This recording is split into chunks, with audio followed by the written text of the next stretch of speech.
we have one last thing from Magic Write. Pwede mo na siyang i-access using the Canva assistant. So you'd see that button in the lower right side of your screen.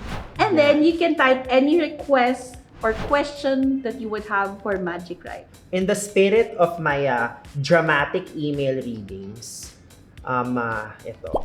Write me a funny out-of-office email. Tignan natin kung anong sagot niya. Oh, ayan na, ang my bilis. God. Subject, I'm out like a light bulb. Ang ganda. Greetings! Thank you for your email. I'm currently out of the office taking a much-needed break from the world of spreadsheets and endless meetings. But don't worry, I haven't forgotten about you.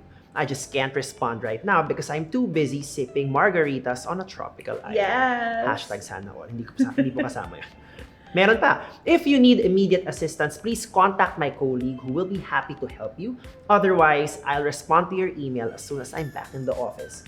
Until then, I'll be enjoying the sun, sand, and sea, and probably a few too many cocktails.